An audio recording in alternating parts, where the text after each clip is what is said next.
जय हिंद दोस्तों, मैं हूं प्रभात। पीसीएस शिक्षा के मंच पे आप तमाम अभ्यर्थियों का हार्दिक अभिनंदन है। आज चर्चा के मुख्य बिंदु में है एक अत्यंत ही महत्वपूर्ण टॉपिक जो डेवलप हो रहा है वेस्ट एशिया की तरफ से, और इसके बारे में हमने पहले भी 2 सेशंस किया हुआ है और उसी का आप कहेंगे प्रोग्रेशन सीरीज आप उसे कह सकते हैं। और यहाँ इससे पहले हमने कवर किया था कि ऑपरेशन राइजिंग लायन इजराइल के दिया लॉन्च किया गया। उसके बाद ईरान ने वहाँ पे ट्रू प्रॉमिस को लॉन्च किया और अब बीच में एंट्री हो चुकी है अमेरिका की, और अमेरिका ने यहाँ पे लॉन्च कर दिया है ऑपरेशन मिडनाइट हैमर। तो काफ़ी इंटरेस्टिंग ये टॉपिक है और इस बार मेंस के लिए या पीटी के लिए ये पूरा का पूरा टॉपिक अत्यंत ही महत्वपूर्ण है। तो आइए चलते हैं अपने सेशन में, बात करते हैं पूरे के पूरे इस घटनाक्रम के बारे में, किस तरीके से आप देखेंगे कि ये घटना घटी है और क्या कंसिक्वेंस हो सकते हैं, भारत का इसमें क्या रोल होगा, भारत इसे कैसे टैकल करेगा। इन तमाम चीज़ों की जानकारी हम लोग यहाँ पे हासिल करने जा रहे हैं। तो सेशन में आगे बढ़ने के पहले आप सभी को याद करा दें कि यदि आपने चैनल को सब्सक्राइब नहीं किया है तो चैनल को जरूर सब्सक्राइब कर लें, ताकि आपको इस तरह की इंपॉर्टेंट अपडेट बिल्कुल ही सही समय पे मिलता रहे। आइए चलते हैं अपने सेशन में। तो आपको पता है कि जो घटना यहाँ पे घट रही है इजराइल और ईरान के बीच में, जो वार चल रहा था, और आज जिस समय मैं ये लेक्चर रिकॉर्ड कर रहा हूँ, आज 24 जून है और इस पूरे घटनाक्रम का ये 12 दिन हो चुका है। मतलब इस पूरे युद्ध में 12 दिन बीत चुके हैं। तो इसको शुरुआत कहाँ से हुई थी, इस बात को भी देखने की ज़रूरत है। आपको याद आ रहा होगा कि इजराइल लगभग 11 तारीख का, ये न्यूज़ कटिंग आप देख रहे हैं द हिंदू का है, और ये द हिंदू का कटिंग है। ये 11 जून को आप देखेंगे कि एक न्यूज़ प्रकाशित हुआ जहाँ बताया गया था कि Israel should not strike Iran as a deal is close says Trump. इसके बारे में मैंने सेशन भी किया हुआ है इसके पहले। तो यहाँ पे खुद ट्रंप ने कहा था कि इजराइल को ईरान के ऊपर अभी किसी तरीके का अटैक नहीं करना चाहिए था, नहीं करना चाहिए। और कारण इसका यह है कि इजराइल ईरान और यूएसए दोनों टेबल पे बातचीत कर रहे हैं, और बातचीत करने का मतलब यह है कि दोनों ही न्यूक्लियर के प्रसार को लेकर यहाँ बात कर रहे हैं कि जो ईरान है किसी तरह का अपने न्यूक्लियर का संवर्धन नहीं करेगा, न्यूक्लियर प्रोग्राम का संवर्धन नहीं करेगा, मतलब ये किसी तरीके का टेस्ट कंडक्ट नहीं करने जा रहा है। और इसी चीज़ को लेकर यहाँ पे ट्रंप का स्टेटमेंट आया था। अभी ये स्टेटमेंट आए हुए कुछ समय ही नहीं हुआ था कि साथ ही साथ आईएईए ने, जो इंटरनेशनल लेवल पे आप देखेंगे कि इन सारे न्यूक्लियर वेपन्स के बारे में, सारे रेडिएशंस के बारे में जानकारी रखता है, वहाँ पे उसने स्पष्ट रूप से ये कहा। उसका स्टेटमेंट आता है कि IAEA board sensors Iran for not complying with nuclear obligations. तो यहाँ पे ये बताया जा रहा है कि आपको आईएईए ने कहा है कि ईरान जो न्यूक्लियर के जितने भी रूल्स होते हैं उन सारे रूल्स को फॉलो नहीं कर रहा है।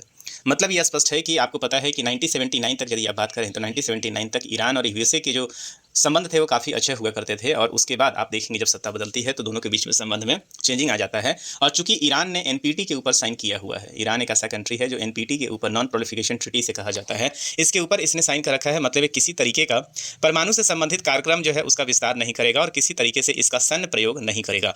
जो भी इनके पास परमाणु से संबंधित जो भी इनके पास यूरेनियम है उसका जो इस्तेमाल होगा वो किस चीज़ के लिए होगा, तो दैनिक यूज जैसे बिजली बनाने के लिए एंड पावर एनर्जी के लिए इस्तेमाल किया जाएगा।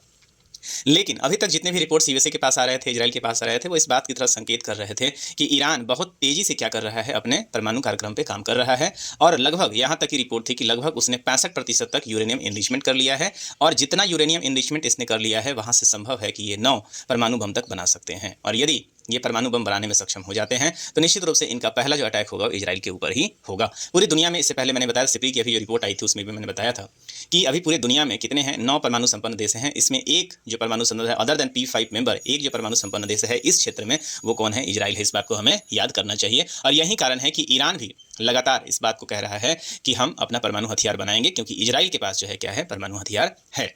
जब इनके पास परमाणु हथियार आ जाएगा तो बैलेंस होगा, ना इजराइल जो है वो ईरान के ऊपर अटैक करेगा और ना ही ईरान जो है वो इजराइल के ऊपर अटैक करेगा। तो कुल मिला के ये सारी स्थिति जो है वो यूएसए नहीं चाहता है या इजराइल भी नहीं चाहता है, क्योंकि ईरान इस तरह का देश है जहाँ से आप देखेंगे कि आतंकवादी गतिविधियों को बढ़ावा देने वाले हमास जैसे संगठन हुए हैं, जिसके अगेंस्ट में लंबे समय से इजराइल जो है वो वॉर झेल रहा है।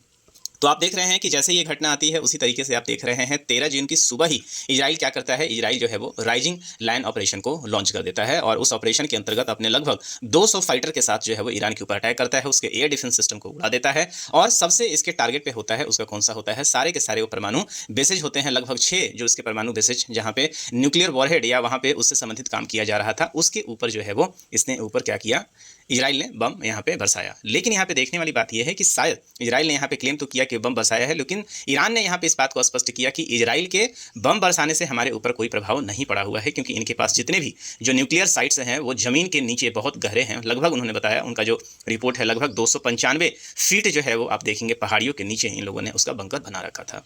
तो इस बात में आप देखेंगे कि इजराइल जो है यहाँ पे हमला तो करता है, हमला सफल भी होता है, लेकिन जो जिस टारगेट तक वो पहुँचना चाहता है उसमें आप कहेंगे कि पूरी तरीके से सफलता नहीं मिलती है। और इन रिटर्न आप देखेंगे ठीक उसी के बाद 14 तारीख को आप देखेंगे Iran launches operation true promise 3 in response to Israel's rising lion. ये आप देख सकते हैं 14 जून का जो ये घटना है। और यहाँ से आप देखेंगे कि दोनों ही देशों के बीच में क्या होता है, फुल फ्लेज वॉर जो है वो स्टार्ट हो जाता है। ईरान भी डिक्लेयर कर देता है आई एम अंडर वॉर, और इसके बाद आप देखेंगे कि सैंक्शंस का काम जो है वो शुरू हो जाता है। अभी दोनों के बीच में ये वॉर चल ही रहा होता है।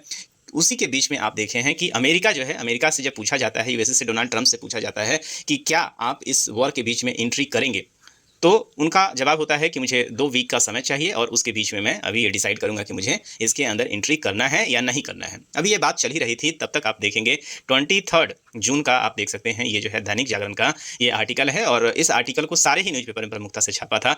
23 तारीख को आप देखेंगे कि यहाँ पे ये पूरी की पूरी घटना आप देखिए क्या होता है। यूएसए इसके अंदर जो है वो कूद जाता है और यूएसए क्या करता है आप देखें, ये पूरा टाइमलाइन यहाँ दिया हुआ है। तो 21 जून के समय आप देखेंगे रात के 12 बजे आप देखेंगे अमेरिका के व्हाइटमैन एयर बेस जो कि मिसौरी में है, यहाँ से आप देख रहे हैं यूएसए का ये वाला जो क्षेत्र है, यहाँ से 7 स्टिल्थ B2 बम बरसक, मतलब जो उसके बॉम्बर हैं, फाइटर बॉम्बर जो हैं वो यहाँ से एयरबर्न होते हैं। यहाँ से आप देख सकते हैं पूरे के पूरे 3, 3, 6 और एक 7 जो है बॉम्बर्स यहाँ पे क्या होते हैं, B2 बम्बर जो है वो स्टेल्थ बम्बर है और दुनिया का भी आप कहेंगे कि जिसके बारे में कहा जाता है कि दुनिया का सर्वश्रेष्ठ बम्बर है और ये स्टेल्थ टेक्नोलॉजी से लैस है। मतलब इसको जल्दी आप रडार के ऊपर पिकअप नहीं कर सकते हैं, रडार जल्दी इसे पिक नहीं करेगा। जब कोई इसे पिक नहीं करेगा तो इसके अगेंस्ट एक्शन भी नहीं हो सकता है और ये आसानी से अपने टारगेट को हिट कर देता है। तो आप देखेंगे यहाँ से 1-2 नहीं, आप समझ सकते हैं 7 B2 एयरक्राफ्ट जो है वो रात के 12 बजे कहाँ से एयरबर्न होते हैं 21 जून को, कहाँ से, यूएसए के मिसौरी बेस से, व्हाइटमैन एयरफोर्स बेस जो कि मिसौरी में है, यहाँ से ये एयरबर्न होते हैं। और इसी दौरान ये ईरान को चकमा देने के लिए अमेरिका ने डिकॉय रणनीति के तहत दूसरे रास्ते से आने का झांसा दिया और छोटे युद्धक विमानों का प्रयोग किया। तो आप देख रहे हैं कि ये एरिया जो है ऐसे, इसका जो टारगेट था, ये टारगेट सीधा ही ईरान की तरफ था, लेकिन कुछ और एयरक्राफ्ट के माध्यम से ये ईरान को भटकाने का यहाँ पे प्रयास करते हैं। आपको पता है कि अमेरिका का जो है वो बहुत सारे बेस जो है पूरी दुनिया में है। आप देख सकते हैं अमेरिका का बेस जो है वो आपको कतर में भी नजर आएगा और इसका सबसे इंपॉर्टेंट बेस जो आप देखेंगे इस क्षेत्र में है, डियो गार्सिया में है, जहाँ पे इसके नेवल फ्लीट है और वहाँ पे जो है आप देखेंगे कि इनके साथ जो है वो एयरक्राफ्ट भी, फाइटर एयरक्राफ्ट भी वहाँ पे तैनात रहते हैं। तो शाम के 17 बजे, मतलब आप देखेंगे 17 घंटे के बाद बमबरसक समेत 125 युद्धक विमान यूएस डिफेंस कमांड सपोर्ट से जुड़ते हैं। मतलब ये सारे कांटेक्ट करते हैं किसके, यूएस के अपने कंट्रोलिंग सेंटर को ये कांटेक्ट करते हैं और इसके साथ 125 फाइटर जो है वो इसके लिए एस्कॉर्ट के लिए आप देखेंगे रहता है। अमेरिकी नौसेना ने भी क्रूज मिसाइलों से हमला यहाँ पे शुरू किया है। तो आप देखेंगे 17 बजे क्या होता है, एयरक्राफ्ट जब इसकी क्लोज आता है उसके साथ साथ ये एयरक्राफ्ट जो है वो रास्ते में लंबी दूरी तक फ्लाइंग करने में, आपको बता दें कि B2 जो एयरक्राफ्ट है ये कुल मिला के 36 आवर का इसने फ्लाइंग यहाँ पे किया है, 36 से 37 घंटे का इसने फ्लाइंग किया है। और बीच में ये क्या करता रहा है, ये अल्फा अल्फा रोमी जिसको कहा जाता है, मतलब एयर टू एयर रिफ्यूलिंग भी इसको दिया जाता है, मतलब इसे सपोर्ट दिया जाता है ताकि बीच में ये कहीं और जगह लैंड न करे। सब कुछ प्लान के मुताबिक चलता है। शाम के 6 बजे आप देखेंगे सभी बमबरसक और युद्धक विमानों का सपोर्ट ग्रुप ईरान के वायु क्षेत्र में क्या होता है, दाखिल होता है। और यहाँ पे आप देखेंगे 21 जून के बाद जो है ये सारे जो है वो ईरान के एयर स्पेस में एंट्री कर जाते हैं। इसके बाद आप देखेंगे 18:40 से लेकर 19:05 के बीच में ईरान के, अब यहाँ पे क्या करते हैं, जो अटैक हुआ है वो कब हुआ है आप देखेंगे, ये 23 तारीख का जो न्यूज़ कटिंग है, जो अटैक हुआ है वो कितने बजे हुआ है, ये 22 तारीख को हुआ है। 21 तारीख की रात में लोग चले थे और ये लोग सब कुछ करते हुए आप पहुँच जाते हैं। 22 तारीख का ये समय हो रहा होता है और 18:40 और 19:05 के बीच में जो है वो यूएसए जो है वो ईरान के मेन जो 3 बेस थे जहाँ पे इजराइल सफलतापूर्वक आप देखेंगे कि वहाँ पे कुछ नुकसान नहीं कर पाया था, फोडो, नतांज और इस्फान, ये परमाणु संयंत्र के ऊपर क्या करता है, बमबारी करता है। और 19:30 पर ईरान अमेरिकी हमले खत्म करता है और सभी जो इसके एयरक्राफ्ट हैं अलॉन्ग विथ जो बम्बर हैं और इसके साथ जो फाइटर जो स्क्वाड थे, ये सभी जो है वो ईरान के एयर स्पेस को एग्जिट कर जाते हैं। और इस तरीके से आप देखेंगे 22 जून के सभी B2 बमबरसक वापस व्हाइटमैन एयरफोर्स बेस के ऊपर क्या करते हैं, लैंड कर लेते हैं। तो आप देख रहे हैं लगभग 19 घंटे के आसपास जो है ये बार फ्लाइंग करता है और फिर रिटर्निंग आप देखेंगे इसी पाथ से जो है वो अमेरिका के इस बेस पे जाके ये सारे सातों के सातों जो है वो फाइटर्स जो बम्बर हैं B2 और ये सारे के सारे जाके यहाँ पे लैंड कर जाते हैं। और इस तरीके से इन्होंने ये जो देश आप देख रहे हैं, ये फोर्ट देख रहे हैं, इस्फहान देख रहे हैं और नतान जो है इसके ऊपर ये अटैक करते हैं। और यहाँ पे बताया जाता है कि सबसे ज़्यादा आप देखेंगे कि यहाँ पे अपना इन्वेजमेंट किया हुआ था। ये सारे के सारे ऐसे बेसेस थे जहाँ पे बहुत ही सेफ तरीके से रखा गया था। अब यहाँ पे ध्यान देने वाली बात है पूरे सिचुएशन के बीच में, आप देखिए न्यूज़ यहाँ पे क्या कवर किया है, इजराइल के दबाव में अमेरिका ने कर दिया है हमला। तो आप देख रहे हैं यहाँ पे ये है, मतलब इजराइल ने कुल मिला के ये कहें कि रिक्वेस्ट किया था, क्योंकि इजराइल के पास अभी जो है वैसे जो है वो बॉम्ब नहीं है जो आप जमीन के अंदर जाके लगभग 200 फीट के ऊपर जाके क्या करें, अटैक कर सकें। तो यहाँ जो अटैक बहुत बड़ा जो है वो खासियत तो उसमें नहीं है, सबसे बड़ा यहाँ जिस वेपन का इस्तेमाल किया गया है वो सबसे बड़ी बात है। आइए देखते हैं यहाँ पे न्यूज़ में क्या लिखा हुआ है। लोग हैरान हैं कि अमेरिकी राष्ट्रपति डोनाल्ड ट्रंप ने ईरान के खिलाफ सैन्य कार्रवाई के लिए 2 हफ्ते की मोहलत दी थी। उन्होंने खुद कहा था कि 2 हफ्ते चाहिए, लेकिन एकाएक उसने 2 दिन के बाद ही ईरान के परमाणु ठिकानों पर भीषण बमबारी कर दी है। उसकी वजह से ट्रंप की समय सीमा से पहले ही इजरायल पीएम बेंजामिन नेतन्याहू का फोर्डो पर सैन्य कार्रवाई करने का संकेत देना था और नेतन्याहू किसी भी कीमत पर रुकने को तैयार नहीं थे। विगत गुरुवार को इजरायल और अमेरिका के बीच में एक उच्च स्तरीय फोन कॉल हुई थी और इजरायली अधिकारियों ने ट्रंप प्रशासन को बताया था कि वे ईरान के साथ अपने परमाणु कार्यक्रम के महत्वपूर्ण हिस्से को समाप्त करने के लिए 2 हफ्ते तक का इंतजार नहीं करना चाहते हैं और इजराइल समय सीमा समाप्त होने से पहले अकेले कार्रवाई कर सकता है। वहीं ट्रंप प्रशासन के बीच इस बात पर भी बहस चलती रही है कि क्या अमेरिका सीधे सैन्य कार्रवाई में शामिल होना चाहिए। 2 स्रोतों के अनुसार इजराइल ने गुरुवार को ट्रंप प्रशासन को अपनी चिंताओं से अवगत कराया, जिसे उन्होंने तनावपूर्ण फोन कॉल के रूप में वर्णित किया है। इजरायली अधिकारियों ने कहा है कि वो अमेरिका राष्ट्रपति डोनाल्ड ट्रंप द्वारा गुरुवार को प्रस्तुत की गई 2 हफ्ते की समय सीमा का इंतजार नहीं करना चाहते, जो यह तय करने के लिए था कि अमेरिका इजराइल में युद्ध में शामिल होगा या नहीं होगा। एक सुरक्षा सूत्र के अनुसार फोन पर बात करने वालों में इजरायली प्रधानमंत्री बेंजामिन नेतन्याहू, रक्षा मंत्री इजराइल काटज और सैन्य प्रमुख एयाल जामिर भी इसमें शामिल थे। इजरायल अधिकारियों का मानना है कि फोर्डो पर कार्रवाई करने का उनके पास सीमित अवसर है, जो ईरान के परमाणु कार्यक्रम का अहम स्थल है। अमेरिका ही एकमात्र ऐसा देश है जिसके पास बंकर भेदी बम है। इस बात को आपको अंडरलाइन यहाँ पे करना चाहिए, जो इस परमाणु केंद्र तक पहुंच सकता है। फोन के दौरान उपराष्ट्रपति जेडी वेंस ने कहा था कि अमेरिका को सीधे शामिल नहीं होना चाहिए और सुझाव दिया था कि इजरायल अमेरिका को युद्ध में खींचने जा रहा है। रक्षा मंत्री पीट हेगसेथ भी इस फोन कॉल में शामिल थे। अब आप देखिए, यहाँ पे इस डिप्लोमेसी को समझना बहुत ही मुश्किल है। क्या यहाँ पे अमेरिका युद्ध में आप देखेंगे कि ये काम करने जा रहा था, युद्ध में क्या युद्ध को भड़का रहा है, या यहाँ पे देखेंगे कि इजराइल के रिक्वेस्ट के ऊपर अमेरिका यहाँ पे शामिल हुआ है। ये बात तो स्पष्ट है कि और अमेरिका ने इस बात को डिक्लेयर किया है कि हमने जो ऑपरेशन किया है उस ऑपरेशन का नाम उन्होंने क्या दिया, ऑपरेशन मिडनाइट हैमर जो है उस पूरे ऑपरेशन का यहाँ पे नाम दिया गया था। तो आप देखें कि अभेद किला था फोर्ड, अमेरिका को बरसाने पड़े 13,600 किलोग्राम के कई बम। अब यही जो बम है ये सबसे ज़्यादा चर्चे में है, जिसने ईरान के जितने भी जो यूरेनियम ये स्टोर थे, ये जमीन के नीचे, पहाड़ों के नीचे लगभग 295 फीट नीचे ये स्टोर किए हुए थे। आइए इसको समझते हैं। यहाँ पे ये पूरा का पूरा आप देख रहे हैं, अमेरिका का ईरान के परमाणु संयंत्रों पर हमला है। आप देख रहे हैं यहाँ पे देखिए 7 B-2 विमानों से गिराए गए थे 14 बंकर बस्टर बम। ये आप देख रहे हैं, ये क्या है, 14 बम इस तरीके के गिराए गए थे। ईरान का ये पूरा का पूरा जो सरफेस है आप देखेंगे ज़मीन के नीचे जो है, ये यहाँ पे देखिए एनर्जी बम को ज़मीन के नीचे 60 मीटर नीचे तक असर करने में लायक होता है। तो अमेरिका के पास जो ये स्पेशल बम है, जिसको हम आगे इसके बारे में जिक्र करेंगे, तो ये सारे के सारे जो बम हैं किसके द्वारा ड्रॉप किए गए थे, ये B-2 जो बॉम्बर है अमेरिका का, उसके द्वारा ड्रॉप किए गए थे। और खासियत इसकी यहाँ पे ये है कि आप देखें यहाँ पे क्या बताया जाए कि बंकर बस्टर बम, ये जो है GBU इसको कहा जाता है, GBU 57 कहा जाता है, आगे बात करेंगे इसके ऊपर। तो इस पे स्पेशली ये बंकरों को नष्ट करने के लिए इस बम का डिजाइन किया गया था और बहुत ही पहले से। और अमेरिका एक ऐसा देश है जिसके पास इस तरीके का बम है, बंकर नष्ट करने, या यूँ कहें कि पहाड़ के अंदर घुस के जो है वो टारगेट को हिट करने की क्षमता है। तो bunker buster bomb B-2 stealth विमान के लक्ष्य के करीब 12 किलोमीटर ऊपर से छोड़ा गया था। 12 किलोमीटर यदि आप ऊपर की आप बात करेंगे, इसका मतलब ये होता है कि लगभग आप देखेंगे कि 12 किलोमीटर ऊपर का मतलब आप देख रहे हैं कि लगभग फ्लाइट लेवल 400 इसको कहा जाता है। मतलब ये होता है कि लगभग 40,000 फीट ऊपर से जो है इसे B-2 बॉम्बर ने क्या किया है, ड्रॉप किया है। इस बात को आप याद रखेंगे। तो 12 किलोमीटर का है कि लगभग 40,000 फीट ऊपर एयरक्राफ्ट जो है यहाँ पे ये B-2 बॉम्बर जो है वो फ्लाई कर रहा था और इसके ऊपर से इसने इस बॉम्ब को ड्रॉप किया है। सैटेलाइट गाइडेंस के जरिए यह एडजस्टेबल टेल फिन इसे दिशा देता है। तो इस बॉम्ब के अंदर ऑलरेडी गाइडिंग का जो है वो फैसिलिटी है और ये सैटेलाइट से जुड़ा होता है, जहाँ से इसे क्या दिया जाता है, गाइडेंस दिया जाता है। इसमें इंजन नहीं होता है। जनरली क्या है, बम में इंजन होता है, इसमें इंजन नहीं होता है। इसे ऊंचाई से गिराया जाता है ताकि नीचे आते हुए इसकी गति बढ़ सके। तो जब जितनी ऊंचाई से गिरेगा उतना ज़्यादा इसकी गति में आप देखेंगे वृद्धि होगी। यहीं का जनरली जो बॉम्बिंग होता है वो काफ़ी लो हाइट के ऊपर आकर होता है, लेकिन ये बॉम्बिंग आप देखेंगे कि फ्लाइट लेवल 400 मतलब 12 किलोमीटर के अराउंड ऊपर एयरक्राफ्ट था, वहाँ से इसने ड्रॉप किया है ताकि इसको एक बेहतर मोमेंटम मिल सके जब हाइट से ये गिरे। तो बम के भारी वजन की वजह से टकराने पर बड़ी मात्रा में काइनेटिक एनर्जी पैदा होती है। पहाड़ के नीचे बने चर्चित फोर्ड परमाणु संयंत्र पर अमेरिका ने अपनी कार्रवाई से B-2 बमबरसक के स्टिल्थ विमानों का इस्तेमाल किया है और इसे विमान को रडार नहीं पकड़ पाता। रडार आप देख रहे हैं, ये इसका जो शेप देख रहे हैं, ये शेप ऐसा है कि जनरली जो होता है रडार को किसी भी टारगेट को पकड़ने के लिए जो रडार जो है वो क्रॉस सेक्शन है, इसको RCS कहा जाता है। तो जनरली 2 मीटर स्क्वायर का एरिया चाहिए होता है और ये जिस तरीके से इसको डिजाइन किया गया है और इसके ऊपर जिस तरीके की पेंटिंग की गई है उसके कारण ये रडार के पकड़ में नहीं आता है और यही कारण है कि रडार इसको डिटेक्ट नहीं कर पाता है। और 13,600 किलोग्राम का प्रत्येक बम जो यहाँ बम गिराया गया है, एक बम का जो वजन था वो 13,600 किलोग्राम वजन था। आप समझ सकते हैं, प्रत्येक बम जो है वो चट्टानी सतह को तोड़ते हुए 60 मीटर नीचे जाकर फटता है। तो ये आप समझिए कि ये जितना कि जितना है ईरान के पहाड़ों पे था, यहाँ कोई हिट करता है और ये सीधा पहाड़ को तोड़ते हुए ये 60 मीटर नीचे तक, मतलब आप देखें लगभग 200 फीट तक जो है वो नीचे जाता है और यहाँ जो है वो फिर से विस्फोट होता है। फोर्डो परमाणु संयंत्र लगभग 90 मीटर नीचे बना हुआ था, इसलिए एक के बाद एक कई बम यहाँ पे डाले गए। आप देखेंगे कि यहाँ पे जैसा कि इन लोगों ने बताया कई बम यहाँ पे डाले गए हैं और उसके बाद एक के बाद दूसरा बम वाले रास्ता में ही भीतर जाता रहा। सबसे बड़ी बात है, एक को ड्रॉप किया उसके ऊपर एक और आया और इस तरीके से ये रास्ता जो है अपना बनाते रहे।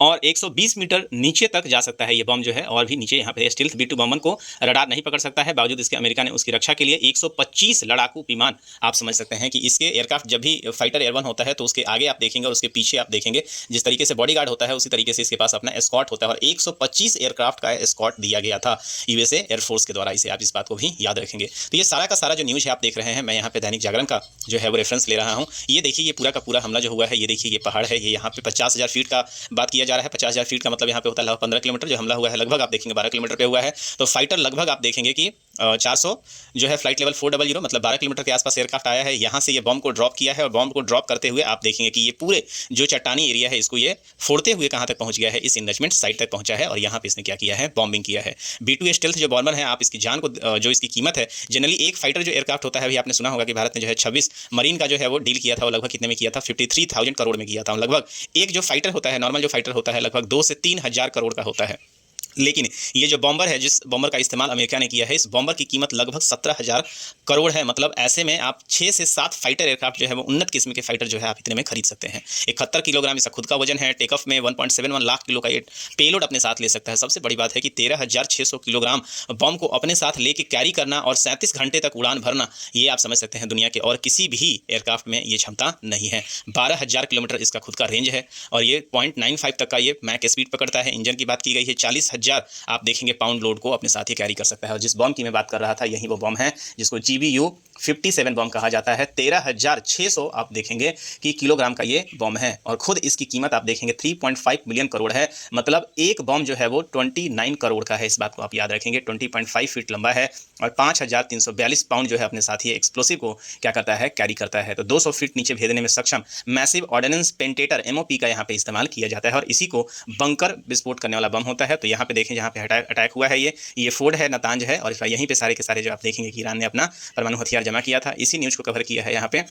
ये जो है, ये 3 होल जो आप देख रहे हैं, यही वो 3 जगह है जहाँ पे एक के बाद जो है वो एक यहाँ पे बम को बरसाया गया है। इन 7 आप देखेंगे जो है वो 7 जो है आप देखेंगे कि B-2 बॉम्बर के द्वारा इसे किया गया है। तो ये B-2 जो है वो स्टेल्थ बॉम्बर है, इसके बारे में हमने चर्चा कर लिया है। तो यहाँ पे जो है वो क्या चीज़ें हैं इसके बारे में, ये मेन है इसका सेफ, सबसे इंपॉर्टेंट इसका जो होता है सेफ होता है, वजन है। और आप देख सकते हैं कि ये 50,000 फीट तक जो है क्या कर सकता है, ये ऑपरेट कर सकता है। तो 50,000 फीट फ्लाइट लेवल 15 किलोमीटर की ऊंचाई तक जो है ये जा सकता है, और 37 घंटे तक ये पूरा का पूरा जो है वो अभियान चला था। इस बात को आप याद रखेंगे। ईरान के परमाणु ठिकानों पर कार्रवाई के लिए अमेरिकी ऑपरेशन 37 आवर्स तक चला था। 11 सितंबर 2001 के आतंकी हमले के बाद, अफगानिस्तान पर अमेरिकी हमले के बाद ये सबसे लंबा B-2 जो है वो बमबरसक हमला आप समझ सकते हैं। तो आप इस बॉम्ब से आप समझ सकते हैं कि ईरान का परमाणु जो पूरा का पूरा जो इस सेशन है वो कितना इंपॉर्टेंट आप देख सकते हैं।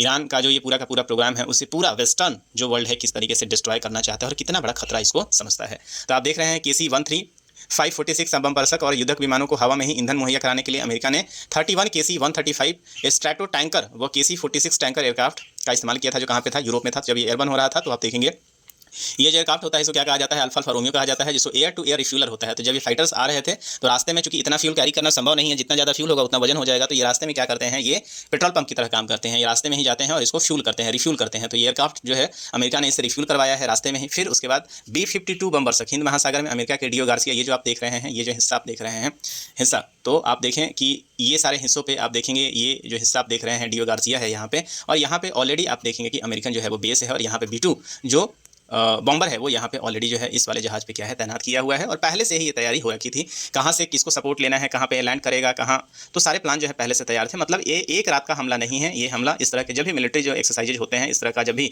अटैक होता है तो रातों रात नहीं होता है। ये सारे के सारे जो है वो ऑलरेडी प्री प्लान होते हैं। तो अमेरिका का परमाणु ऊर्जा से चलने वाला USA निमित्त एयरक्राफ्ट कैरियर भी यहाँ पे डिप्लॉयड है, और 60 से अधिक युद्धक विमान यहाँ पे रहते हैं। तो आप देख रहे हैं कि पूरे वर्ल्ड में चूंकि अमेरिका का बेस है, और वहाँ पे इसे अटैक करना जो है वो आसान हो गया। अब नीचे में, अब उसके बाद जो है ईरान ने क्या क्या किया है इस अटैक के बाद। तो ईरान, आपको पता है ईरान का जो लोकेशन है, उस लोकेशन को यदि आप देखेंगे, यहाँ पे आप देखें तो ईरान के लोकेशन को आप देखें तो ईरान का लोकेशन जो है वो कहाँ पे है, तो ये कुवैत आपको नज़र यहाँ पे आ रहा है, ये कतर यहाँ पे नज़र आ रहा है। तो ईरान का जो हिस्सा आप देख रहे हैं, ईरान का इन सारे क्षेत्र के ऊपर क्या है, कंट्रोल है। और ईरान जैसे ही आप देखेंगे, ईरान के पास ये वाला जो हिस्सा है सबसे इंपॉर्टेंट है, जिसे हम लोग हॉर्मुज स्ट्रेट के नाम से जानते हैं। और दुनिया का जितना भी जो व्यापार होता है, तेल का व्यापार, उसका 1/5वां हिस्सा मतलब 20% हिस्सा जो है वो इसी एरिया से जाता है। और यही कारण है कि तुरंत ही वहाँ पर क्या करते हैं, यहाँ पे जो ईरान की जो मजलिस है, जो वहाँ की संसद आप कहेंगे, ईरान की संसद को मजलिस कहा जाता है, उसने इस बात के ऊपर क्या डिसीजन लिया है कि दुनिया का ऊर्जा और गैस आपूर्ति का भंडार है यहाँ पे हॉर्मुज, और इसके ऊपर जो है हॉर्मुज जल अमृत बंद करने को ईरान की संसद ने मंजूरी कर दिया है। तो यहाँ पे क्या किया है, इन्होंने डिक्लेयर किया है कि ईरान कि संसद ने परमाणु प्रतिष्ठानों पर अमेरिका हमले के बाद रविवार को हॉर्मुज जल अमृत बंद करने के समर्थन में मतदान किया है, और इस पर कोई भी अंतिम निर्णय देश के सर्वोच्च राष्ट्रीय सुरक्षा परिषद अतायुल्ला अली खamenei पर निर्भर करेगा। संसद का मतदान राष्ट्रीय सुरक्षा परिषद और खamenei केवल आगे बढ़ने के विकल्प के बारे में सलाह देता है। तो कुल मिलाकर आप देखिए, सबसे इंपॉर्टेंट ये है कि वैश्विक तेल और गैस का लगभग 20% व्यापार जो है कहाँ से होता है, हॉर्मुज से होता है। तो हॉर्मुज को इन लोगों ने क्या किया है, अब आने वाले समय ईरान को हॉर्मुज बंद करने से रोके चीन। अमेरिका ने कहा है कि ईरान को जो है वो हॉर्मुज नहीं बंद करना चाहिए। चीन को कहा है, यहाँ पे देखिए, in call with Iran president Modi calls for immediate de escalation. प्रधानमंत्री ने कहा है कि आज जो दौर है वो वॉर का दौर नहीं है, आप दोनों मिलकर बैठकर बात करें और जितना जल्दी से जल्दी हो सकता है आप लोग जो है वो इसको डी एक्सकेलेट करें, वॉर को समाप्त किया जाए। भारत ने शांति का, और चूंकि ईरान ने भारत के लिए जो है ऑपरेशन जो सिंधु भारत ने चलाया है, तो ईरान ऐसा पहला, आप देखें, भारत पहला देश था जिसके लिए ईरान ने अपना क्या किया है, एयर स्पेस को ओपन कर दिया है। और भारत ऑपरेशन सिंधु के तहत न केवल अपने देश के नागरिकों को बल्कि अन्य नेपाल, श्रीलंका के देशों के नागरिकों को भी भारत वहां से निकाल रहा है। तो ये आप देख रहे हैं, इसको जरूर याद रखिएगा। यहाँ पे जो हॉर्मुज स्ट्रेट है किसके बीच में होता है, इसको याद रखिएगा। पर्सियन गल्फ इसे कहा जाता है, फारस की खाड़ी से कहते हैं पर्सियन गल्फ, और गल्फ ऑफ ओमान, इन दोनों को क्या करता है, ये बीच में जो हॉर्मुज स्ट्रेट है इन दोनों को जोड़ने का काम करता है। इस बात को भी आप याद रखेंगे। तो इसे गल्फ ऑफ, आप देखें, हॉर्मुज स्ट्रेट के नाम से इसको जाना जाता है। यहाँ से क्वेश्चन जो है आने वाले समय में बन सकता है, इस बात को याद रखेंगे। भारत ने चूंकि इन सारी संभावनाओं को रखते हुए भारत के ऊपर सबसे ज़्यादा जो असर पड़ता है वो किस पे पड़ेगा, तेल पे जो है वो असर पड़ सकता है, क्योंकि भारत अपनी जरूरतों का 85 से 86% जो तेल है क्या करता है, आयात करता है। तो भारत ने इस बात को लेकर पहले से ही India ramps up oil imports from Russia and USA in June amid instability of West Asia. Bharat इस बात को समझ रहा था, और यही कारण है कि भारत जून में पहले ही रूस और अमेरिका के माध्यम से अपने तेल को बहुत बड़े स्तर पर स्टोर कर रखा था। तो आपने देखा है कि भारत ने जून में रूसी तेल खरीद लिया है यहाँ पे, और जनरली भारत जो है रूस से कितना परसेंट तेल खरीदता था, 1%, और भारत ने जो अब रूस से कितना खरीद रहा है, 40 से 44%। इसके दो कारण है, पहला तो रूस जो है भारत के नज़दीक है, दूसरा कारण है कि रूस ने बुरे वक्त में जो है भारत का साथ दिया है, और भारत ने भी ऐसे समय में जब रूस के ऊपर काफ़ी सैंक्शंस लगे हुए हैं तो उसके ऊपर भारत जी इनडायरेक्टली आप देखेंगे कि वहाँ पे रूस का मदद कर रहा है। और भारत जो है वो इस हॉर्मुज का इस्तेमाल नहीं करेगी, जैसे हॉर्मुज को बंद कर दिया जा रहा है, तो भारत इसके अलावा स्वेज नहर या केप ऑफ गुड से भी अपना, प्रशांत महासागर से भी अपना तेल जो है वो मंगा सकता है। आप देखें इसके ऊपर अब प्रतिक्रिया आना शुरू हो गया। Russia, China, UN chief slams act of escalation by the US. US ने जिस तरीके से यहाँ पे एंट्री मारी है, और इसके कारण आप देखेंगे रसिया और चाइना भी यहाँ पे एंट्री मार सकते हैं। कुल मिलाकर ये एक ऐसा एक्ट है जहाँ पे वर्ल्ड वार 3 के जो है वो चांसेज यहाँ पे नजर आने लगेंगे यदि इसे रोका नहीं गया तो। और यही कारण है कि पूरी दुनिया जो है वो, चाहे वो यूएन है या कोई भी, सब लोग इसे रोकने का प्रयास कर रहे हैं। India debunks claims that US use India airspace to strike Iran. यहाँ पे एक रिमर भी चला था कि जो अमेरिकन एयरक्राफ्ट आए थे उसे इंडियन एयर स्पेस का जो है वो यूज करने का परमिशन मिला था, और इसे पीआईबी ने इसे कंप्लीट रूप से फेक बताया है कि इस पूरे ऑपरेशन के दौरान इंडियन एयर स्पेस का इस्तेमाल नहीं किया गया है। मतलब ऑपरेशन मिडनाइट हैमर की तरफ